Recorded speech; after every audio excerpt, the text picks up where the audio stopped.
Hi, this is Shayna, the artist and creator of Team Jesse Art and Comics. In this speed draw, we're making the puppet bard Reginald. Reginald is the character played by the mysterious puppet Eugene in the comic that I'm creating. It's called RP Comic. It's a comic based on Dungeons & Dragons games that I've DM'd over the years. I like to talk about the struggles I have with each drawing that I make, but honestly, I didn't really struggle with this one. I was a little indecisive when it came to how I should have Reginald look, but only for a minute in the beginning. You know, there's a lot of different shapes of puppets out there, but after sketching a couple different head shapes, it all kind of fell into place pretty easily. Now, the most interesting thing about this character is probably, as you may have noticed, he's a puppet. And this isn't really a comic about puppets, it's kind of like a Muppets movie, where everyone is basically a Muppet except for a couple of actors. Except everyone is a person, but Eugene and his character Reginald. And the mystery of who puppeteers Eugene is going to be a big secret for a few issues at least. Eventually I'll reveal who it is.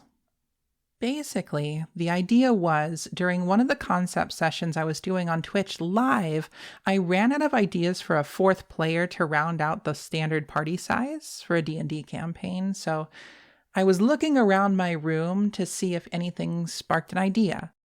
And I locked eyes with the puppet I made, so I added him to the lineup. I completely based the character on my puppet, like in looks and name. His name is Eugene. And I thought it would be pretty funny to have Eugene's PC be a puppet too. Anyway, Reginald is a construct, born of magic. When he became conscious, he was unsure of who he was or how he got there. The puppet can't animate without being worn by a living creature, but when he's put on someone's hand, he basically possesses them and their consciousness is pushed back while Reginald's consciousness takes over, forcing them to puppet him. Speak for him, move for him, like he's actually a person. While not possessing someone, he is fully conscious and aware, but he can't really do anything. He's just an inanimate puppet. But since Reginald can't really remember any part of who he was or how he became a puppet, his journey's based around trying to discover his past. In his journey to discover himself, he's kind of adopted the way of the bard, his knowledge of people, places, things, history, etc. It's pretty expansive. It's the only class that really fits his character, honestly, and the best way to fill up a group of 3 different fighter types is to have someone who can cast magic.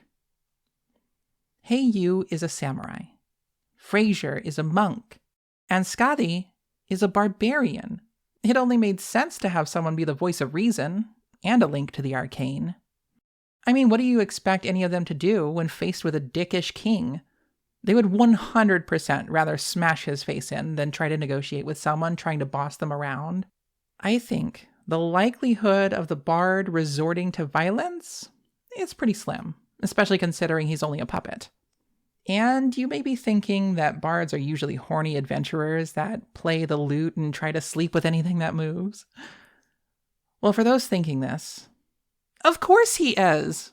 Reginald jams on guitars like a rock star and even gained a following of fanatics all willing to become his thrall at the wink of his felt eyelid. And yeah, he may not have anything below the handhole, but it doesn't really stop him from wanting a romantic relationship with a 60-foot-long fire-breathing lizard. And I can hear the comments now, but isn't fleece flammable? And to them, I say, yes, it's very flammable. Regardless of his puppety features, you're going to see old Reggie get into all the same hijinks as a normal bard. He'll hit on anything that moves, and maybe even things that don't move, depending on what enchantments he got put under.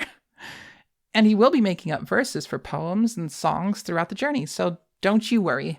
I'll make sure we cover all the tropes that you've come to love, or will love after I'm done. Anyway, that's the end of the speed draw. So thanks for watching. I hope you enjoyed this. And don't forget to like and subscribe and follow me on all the social media platforms. And if you like what I do, please consider supporting my work at patreon.com/teamjesse. Links in the description. And as usual, thanks for being part of the team.